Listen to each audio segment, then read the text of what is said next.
Welcome to the Bitdrift land where data flows just like the sand. Real-time views for all to see, from core to edge and mobile spree. Innovation we ignite, with each project in the light. Dive into our world and see where tech meets creativity. Bitdrift Project Spotlight, wow, explore the future here and now. Infrastructure to the edge, join us on this cutting-edge ledge. Full spectrum views at your demand. Bitdrift takes you to the land where your dreams and tech align. Bright ideas in real time. See your world in vivid hues. Analyze in bits and cues. From desktop down to mobile's heart, we bring it all together smart. Bitdrift Project Spotlight, wow, explore the future here and now. Infrastructure to the edge, join us on this cutting-edge ledge. Hey everyone, and welcome back to another Cloud Native Project Spotlight. And today I'm excited to have Matt Klein with me here to explore Bitdrift. Matt, thanks for joining us. Thanks for having me. So, Matt, for those of you who don't know you, could you give a brief introduction to yourself and kind of share what kind of drew you to the Cloud Native space in the first place? Sure, of course. My name is Matt. Obviously, right now I'm the CTO of Bitdrift. Stepping back, I've been in the technology space for over 20 years, mostly in low-level systems. So I started my career working at Microsoft, working on operating systems and virtualization. And from there, I've worked at a variety of different companies. About 10 years ago, I moved more into the application cloud native space, starting at Twitter and then at Lyft. And most people from the cloud native community probably know me from Envoy. So I started the Envoy proxy project in 2015. And that obviously was and is a very huge part of my career. And then we spun Bitdrift actually out of Lyft about a year and a half ago. So that's my very, very brief journey. Interesting. I wasn't aware that Bitdrift kind of got spun out from Lyft. I obviously know you previously from the Envoy project and the great work you were doing there. So. Yeah, it is. Our company formation is odd. It's certainly not normal to do a spin out, but it's been pretty cool, obviously, because Lyft was and is a customer of ours. So I think the ability to build some of the stuff that we've been building and build it at relatively large scale has been a great opportunity. Yeah, definitely. So for those of you, or for those of us even, who are kind of new to Bitdrift, and that includes me, apart from kind of browsing and perusing the website, could you kind of give a brief introduction and explain what you're trying to achieve with it? Yeah, so at a high level, we are a mobile observability company. We do have aspirations to move into desktop and server observability as well. But right now, the product we offer is a mobile specific product. And we take a very different approach to observability, and it's something that I am personally very excited about. And I think it's a well-known problem these days that a lot of people out there, they are unhappy with their current observability situation, and they're unhappy in the sense that they're probably paying a lot of money, and it's not clear that they're getting the actual benefit from all of the money that's going in, right? Meaning, what is all of this cash that's going into the logs, the metrics and traces? Like, what is the actual value that it's providing to the end users?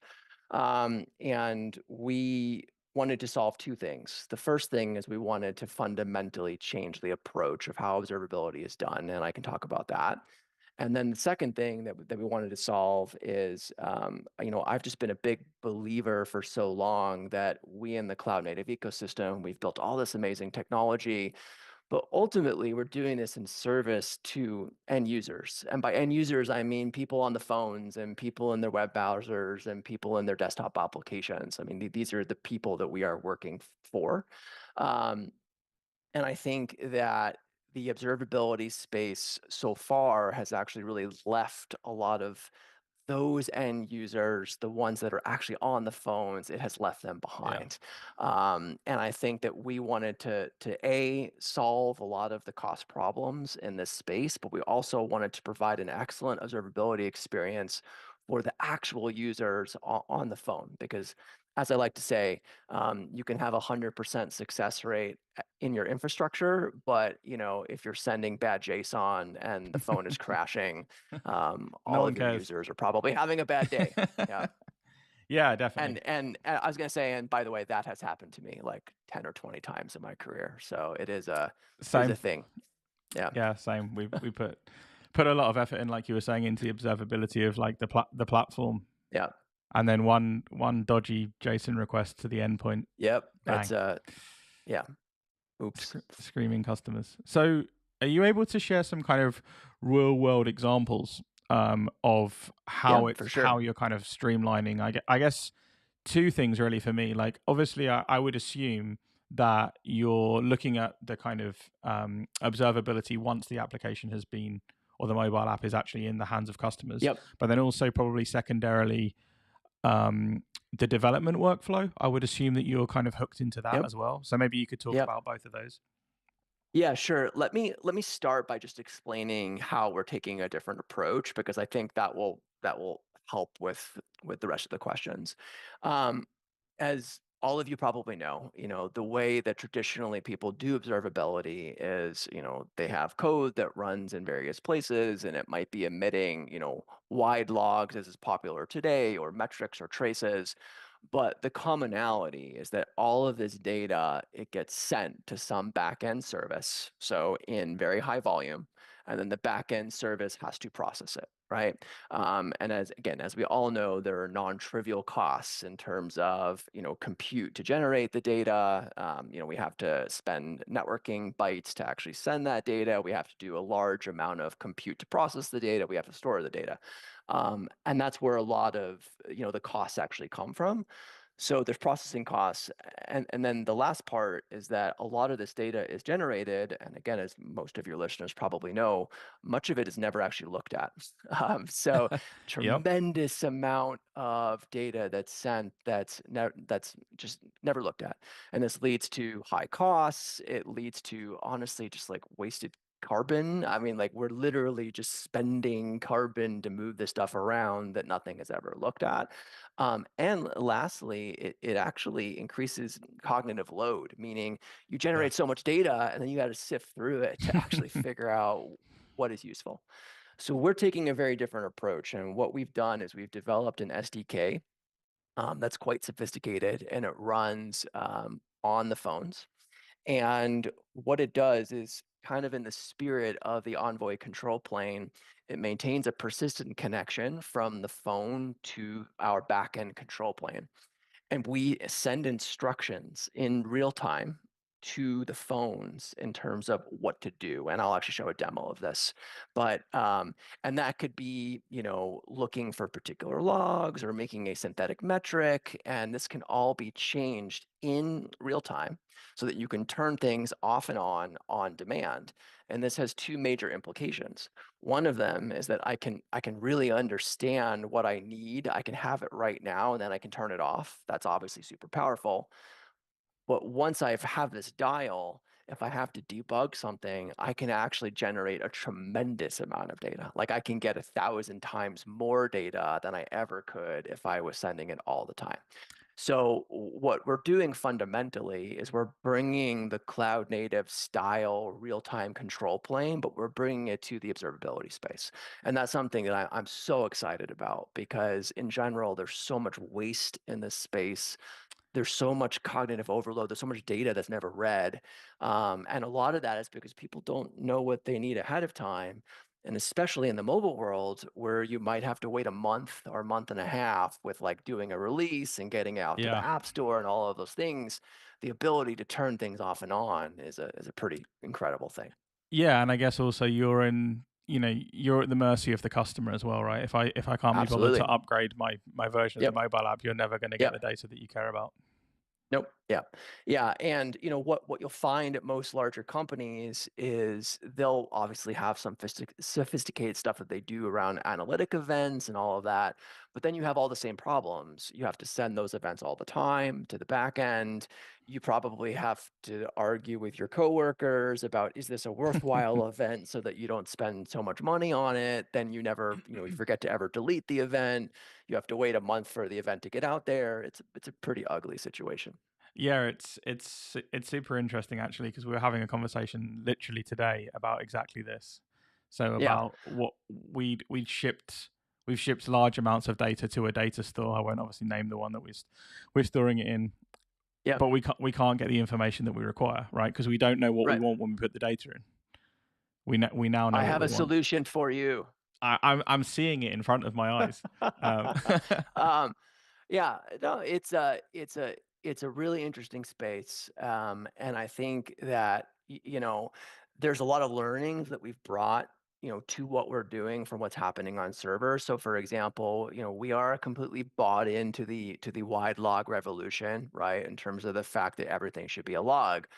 But because we're doing all the processing on device, we can do really incredible things in the sense of, like, we can generate synthetic metrics on device from the wide logs. So we can, oh count damn. particular instances of things. We can build histograms. Like we can like talk about all of this, but and then because we have that control, even though our base unit is the wide log, we can generate a chart on demand that is very cheap because we're not Yeah. processing and sending all the logs. Like, we just get you the chart that you want.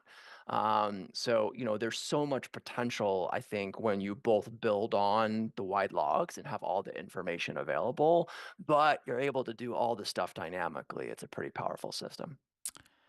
Yeah, it sounds incredible. So without further ado, I'm gonna switch us to presentation mode, and let's kind of dig into a demo. Um, Yeah, so I will tour you briefly through our product. And what you're seeing here is what we call an exploration and a workflow. And the way that Bitdrift works, like, fundamentally, is you can think of it as I mentioned before, we have an SDK, we have a control plane. And what you're seeing here is a sequence of actions, right? Or a sequence of matching rules. So this is a very simple one where there's a start node up here. I'm actually not sure if you can see my mouse. Does that come through in yes. this? Yeah, I think the Okay, mouse is good. there.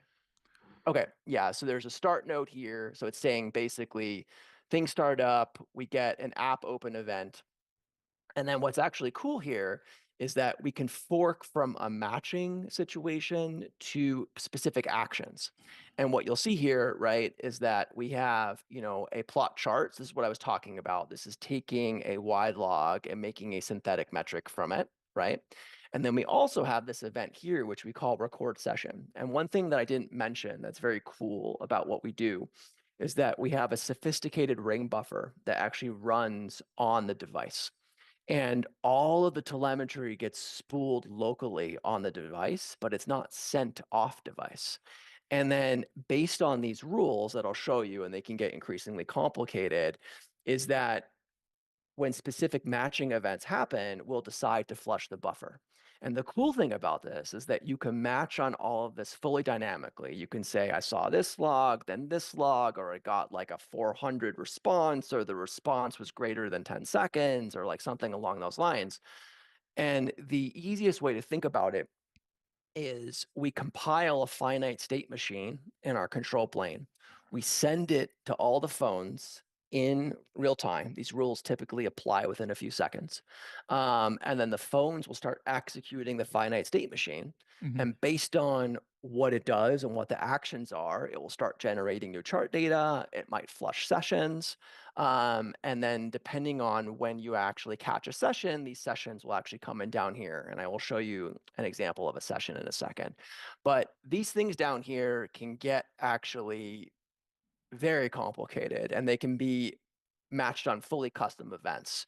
So what you're seeing here is an example of matching on different experiment exposures, right? So this one is saying that you were exposed to, a certain experiment up here, and down here you were exposed to a different experiment. So now we're looking at, plotting both the number of exposures, but then actually in the treatment, we're looking at whether the app crashed and then actually recording those sessions specific to that crash and that treatment, and then actually plotting a chart about that. And So I can see here that I have exposure. Yeah, sorry, go ahead. Matt, is that so? If you scroll up a second, so Yeah. is this start from me opening the mobile phone, or when you as a back end user have configured this experimental analysis to take place, and it doesn't matter where I am in the journey of leveraging the phone or the mobile app? Yeah, Sorry. it doesn't actually matter. So the system has been built from the get-go to handle like all of the online, offline, Hmm. all of those things. So the way you think about it is that when the app is online, it's connected to the control plane. It's always looking for new instructions. When the instructions come down, those will start to be executed. So depending on the instructions, for example, like if the finite state machine starts only with app open, it might not apply until the next time the user opens the Got app. it. But if the instructions don't depend on that, they would start executing right away, Makes effectively. sense. Yeah. Um, so there's lots of cool stuff in here, right? In terms of what we can do, and I can show the workflow builder. Just another example, which is very neat, is this is an example of an onboarding funnel. And for those of you that have worked in the user-facing space, you probably know that doing funnels and like figuring all of this stuff out is very painful, and especially on mobile, where you might have to wait a month before you can get out new events and you have to figure this out. What's cool about our system is that what we like to say is that logging is free. You just log whatever you want. It's in the app. They're all wide events. And then you can do what you want with them after the fact. And the events by default, they're not going anywhere. They're not really costing you anything. They're just sitting in that ring buffer. But the cool thing about this is that you can match on these different events, and these effectively are emitting synthetic counters.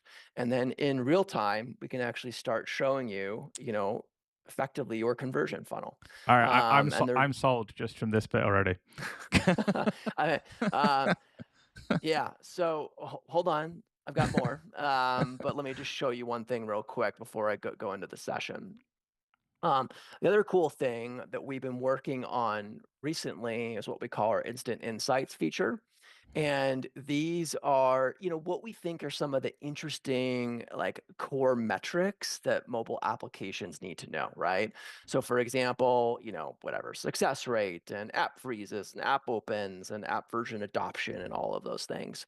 And then we have, broken down into whatever different logs by level and version adoption, UI UX things like app launch TTI, forced quits, and app freezes. Obviously, installation size and memory warnings. This, as a Envoy person, is my favorite tab, and I think this will blow people's minds. This is real Now we're talking. time networking data, right? So this is request size by path. A lot of times you don't know that you're sending like a 5 MB payload to your phone, right? It's like this helps with that. Response sizes, how much data you're sending per minute. This is what we call our tree map chart to show you the overall health of actually different endpoints within your app and allows you to dig in. Different latency in terms of what are the worst performing things, different failure types, all of that. And we continue to iterate on this and figure it out. But the coolest part of this, and I'm in our sandbox environment. Let me see if this actually doesn't work in our sandbox environment. But the thing to understand is that all of these charts, these are backed by these finite state machine workflows that I was showing you before.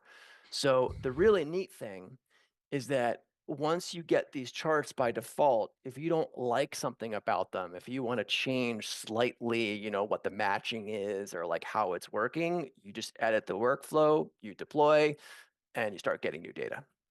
So it's a fundamental mind shift, like in terms you how you think about doing observability. It's Um, neat, right? It reminds me a lot of how Envoy works, Right, and that pushing down an instruction set, and then Envoy Yeah. kind of reconfigures itself underneath, but you're not reconfiguring yourself underneath. You're just kind of collecting and scraping and performing more kind of Yeah. localized observability to then send back home. Yeah. I think Envoy has had, a lot of really cool implications for the larger cloud native space. But I think one of the biggest ones is just, bringing this control plane data plane splits to the Yeah. forefront and seeing how many areas that is applicable to. And I think you're absolutely right. I mean, have brought a lot of learnings from Envoy to this. It's built in a similar way, like the APIs actually look similar. And yeah, I mean, I think that bringing this to the observability space where there are such persistent, cost complaint problems and getting the data that you need problems and all of that, um, you know, I think there's a lot of opportunity here. I do want to briefly show one more piece of the product that is cool, if that's okay. Yeah, go for it, Matt. Yeah. Okay. So when you go into here, and like I talked about, you have the ring buffer, you can do triggers, you can actually dump individual example sessions. This brings you to our session view. And this is where you start bridging the gap from the synthetic metrics to like the really detailed data. Like we say, is that, we want to get you 1,000 times the data when you actually need it. And what's cool about our session view is that, we support very, very, very long sessions. And of course, we're doing the live demo and the sandbox just broke. Sorry. I'm like doing the live demo gods here and it's failing me. Anyway, I will report that sandbox bug. But these are, we have a mini map on top. You can do different filtering and other things. But if you look at individual logs, you get incredibly detailed data, right? Like in terms of what's happening at every step of the way. It shows you what network you are on and whether there's a API failure or like something along those lines. Let So me see if Matt, this, here is this a yeah. single session for one user's phone, I assume. It's a single session for one user. So we're giving you the journey of that particular user.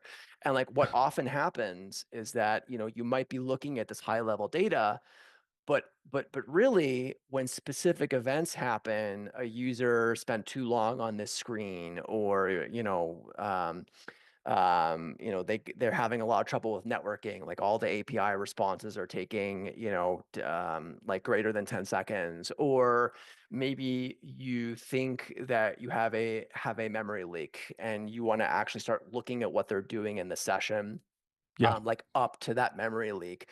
Or, you have a crash, and some crashes are easy to understand just from the stack trace, but some of them are not. So it's like helping to actually look at what the user was doing. And most crash tools, they're lucky to give you like a couple of breadcrumbs because of the ring buffer and the Yeah. way that we're storing all the data, it gives you really an amazing amount of information. So I'm kind of dumb this down for myself a little minute. So I install the SDK onto my mobile app and I configure it however I need to configure it, and then I start that solid connection back home to Bitdrift, and then I can construct a set of instructions and pass that down to the mobile phone. Does the Yep. session view here depend upon what instructions I'm sending, or is No. it out of Yeah. band? Yeah, it's really out of band. You can think of it in that all of the telemetry is spooling into that ring buffer, which is effectively what you're seeing on this screen, Yep. but it's only sent to the server when certain conditions happen. And that is solving the two problems that I said. One of them is that, especially on mobile, you simply cannot send all the data all the time. Like, even if you were willing to pay for it, you have poor networking, you're probably actually going to use up so much bandwidth just for telemetry that like the user's experience actually is going to go south. So it's like you just simply can't do it. But what this allows you to do is that when certain conditions are met, now you can get all the information. Got it. And yeah, so like an example here is that you'll see as I scroll, in this area up here, we have this thing which is a wireframe version of session replay, and I'll show you this. I'm going to Oh go up to wow. the, yeah, hold on, let me show you this. This will be even cool. And this is a movie form, and I'll No actually show way. you this. This is a Oh 3D. wow. This is a 3D representation, and you think this is a gimmick, but it's actually not, because what often happens in mobile development is that you may actually not know what is being rendered. Like it's actually quite common that you might have a bug where you're rendering like something actually quite complicated on the background, but it's not showing, right? Yeah. So this allows you to peek through. And what's cool about this view is that you can actually show it from like a movie perspective and all of those things. And Neat. we've developed a very compact format that allows us to be sent. So, and the compact format solves two problems. One of them is that because it's wireframes, it's extremely privacy conscious, Yeah. right? I mean, it means that we're not sharing any PII. It's like it's good for highly constrained environments, but it also means that, yes, as a developer of the app, you have to know what's going on, but most developers can look at something like this and they'll know roughly where in the app the users are. Hmm. Um, but this means that because it's so cheap to send, we can send it every couple of seconds without much cost, and we can give you, or we can emit it into the ring buffer like every couple of seconds, and then like we can give you this nice picture. So that's what you're seeing here on this thing. And then of course, I don't know if it shows up here. Let's see. Some of the stuff unfortunately doesn't work as well, and there does in our sandbox. But we also have things where like over the life of the session, it tells you how much memory is being used and like battery. So you can look at battery drain issues and all of those things.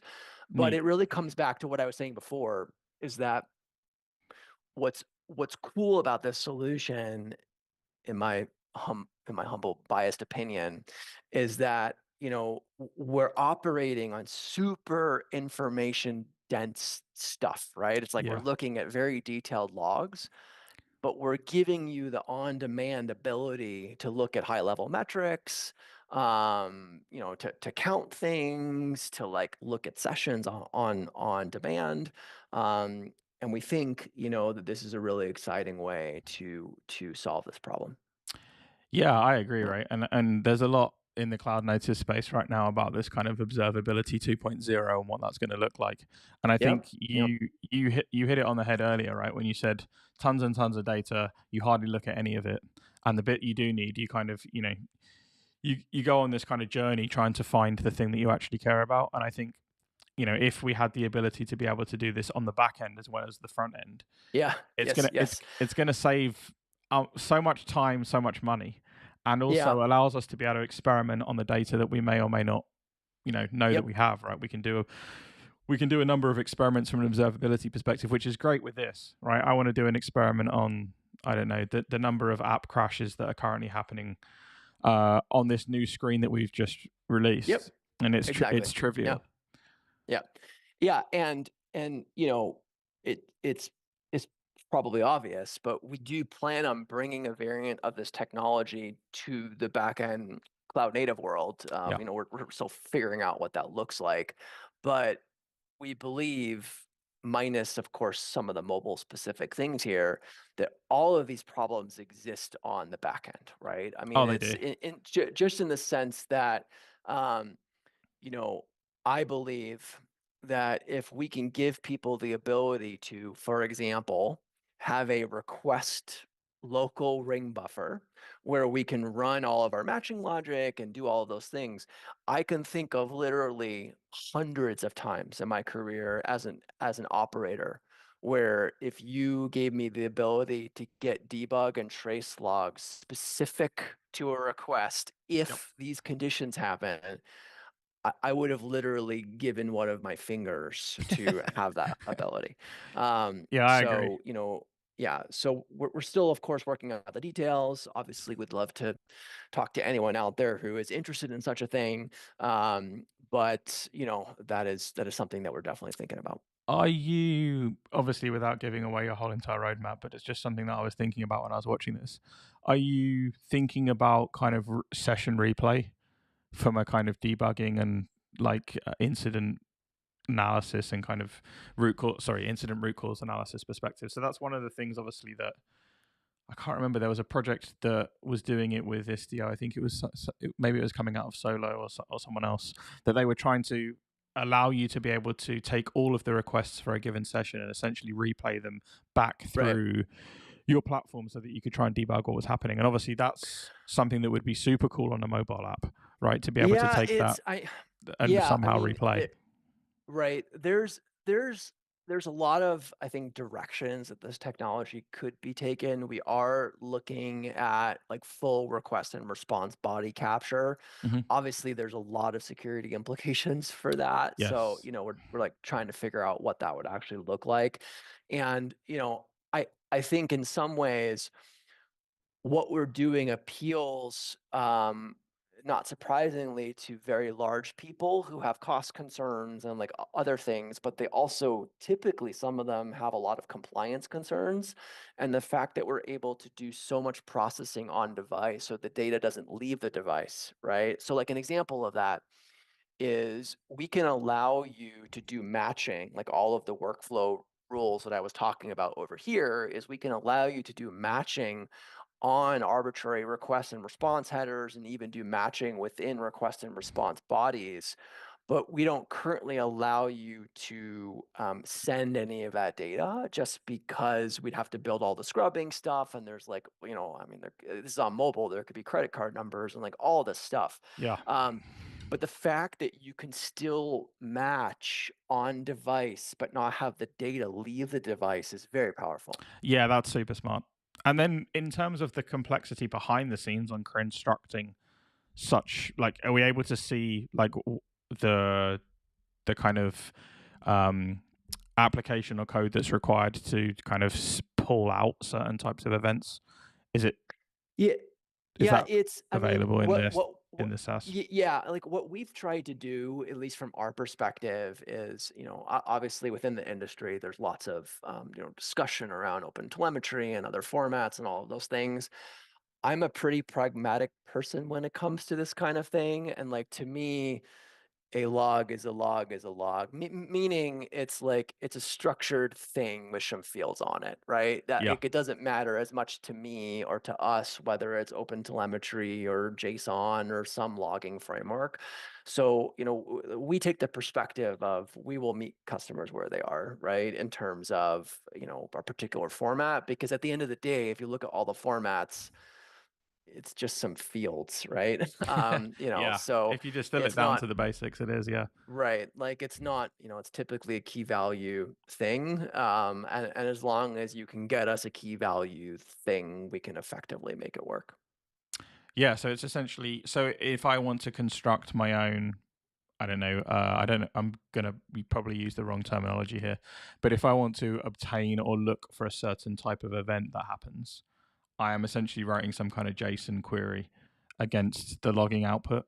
Is that correct? And then to Well, pull out the so bits and pieces that so I care about. yeah, I mean, so it depends. Are you talking about sending data into the ring buffer or how you would No, I'm look saying as for it? the latter. So I'm saying as a consumer that's in the browser in the exploratory view like this, Oh, yeah, right. So I care about something that I want to, I right. want to look at something that I care about. Yeah, let me show you. So let me do a little new workflow. So we'll drop this one on here and do like a generic mesh. You can see we've put a lot of effort into our UI here. Um, but what you can look at here is that these are just generic things, right? But Hmm. like, just for example, this is literally matching within the long body, and I can type whatever I want in here, including regular expressions, right? So Oh, it's like cool. this can be Okay. equal, not equal, regular expression, matches, doesn't match. And this is so you have full ability to do this visually. And then this is what gets compiled down to the finite state machine, and that's what gets sent to the client. Got it. Okay, that makes Yep. sense. Yeah. Yeah, and a Um, respect for yeah. whoever built this graphical interface. Like I spent I wasn't the front end developer, but we spent a bunch of time in a previous life during something like this, and it was torture. But yeah, Yeah, this is nice and neat. So we yeah, give the we guy have or person a pat on the yeah, back. we have some very talented front end developers. I think we're all personally very passionate about having a nice user interface. We think that that is not as cared about in the infrastructure space as it probably should be. So that's something that we're personally very passionate about. Yeah, this is great. Like I can see so many different use cases for the project that I'm on right now, and and in previous lives, in previous roles. Yeah.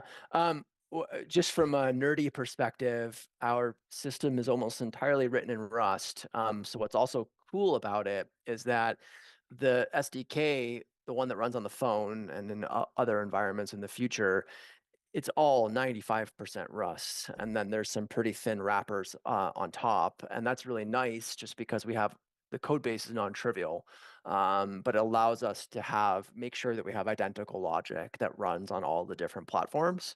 And for anyone that's curious about how this works, all of the client SDK code is actually on GitHub. So you can actually see how it works, which is fun. Good old Rust.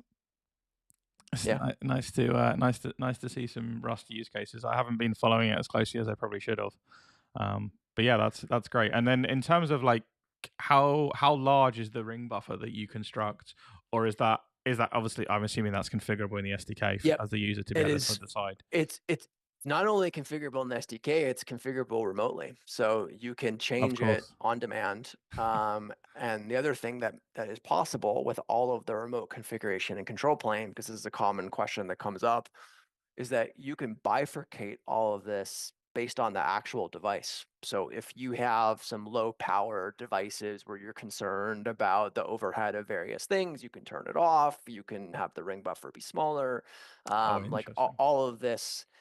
What's cool about the configuration system that we have, I didn't really mention this, is that our control plane can target groups down to a granularity of one user. So that actually means Oof. that I can send a config just to your phone. Or I could send a config to all users on this Android version or all people in San Francisco or something along those lines. Yeah, And that that's gives you a neat. tremendous amount of power to actually dig into the different things and tweak what you want and not cause a bunch of people to send a bunch of data that no one's ever going to look at. Yeah, that's smart, right? Especially when you're debugging. I'm thinking of my life in finance when we had certain users that were having certain issues with rendering invoices, et cetera. And Yep. for us to be able to just give it to them and get the information specifically about those users, Yeah. super powerful. Yeah, I actually I should have prepared a better demo, and I apologize. I'm like using our sandbox environment, but we do also have the ability. We have a command line tool called BDTail, and we can go further than that. Is that kind of like how Tailscale works? We can establish a live connection with SDK Oh, and we can wow. stream logs live, and that can be from your phone. So, Phew. and of course, this is dependent on how people want to build it in, and there's various security features and all of that. But it really opens up some very interesting debugging capabilities. Where if you have someone who's complaining now about some problem, you can get information now. I mean, it's like you can literally look at what's happening on their phone.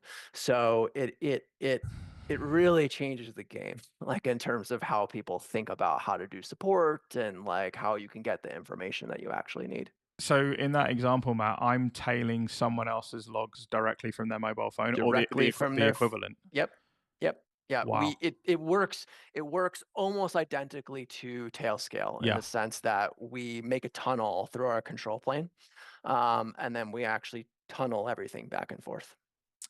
that's super neat. Yeah. I was sold in the UI, and then you've just kind of double sold me by saying that I can I can essentially do a QCTL logs minus F, but from a Yep. person's mobile device. Yep. Yeah. It Yeah, is it that's neat. is it is quite cool. And I think, look, we're a very young company and we're still figuring out, what are the right set of features.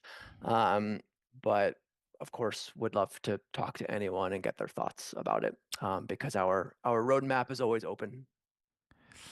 Cool. So you may or may not be familiar. Like we have a tradition on this show whereby the previous guest asks a question for the next guest, not necessarily Oh, knowing cool. who that guest is or what they're going to be talking Okay. about.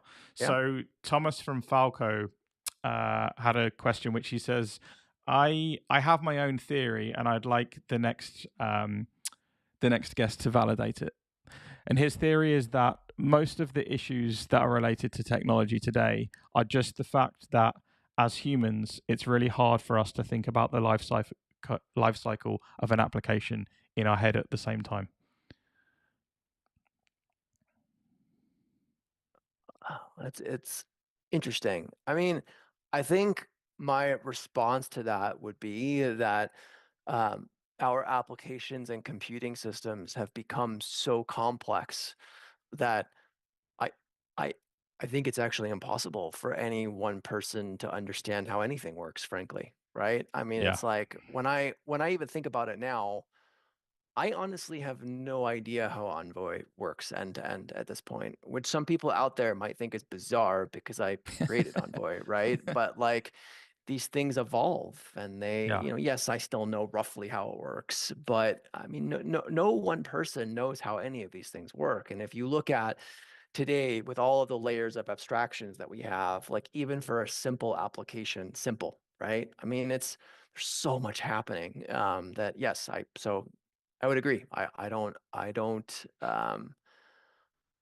know how anyone could understand how anything works end to end at this point. No, neither do I. And yeah, obviously we have this tradition. I'll get you a question out of band so that if the next guest is watching this, they can't swat up on their Okay. homework. All right. Um, Perfect. yeah. Before we close out, do you have any questions for me, Matt? Obviously, I've asked you a bunch. Um, no, I think thank you for doing this.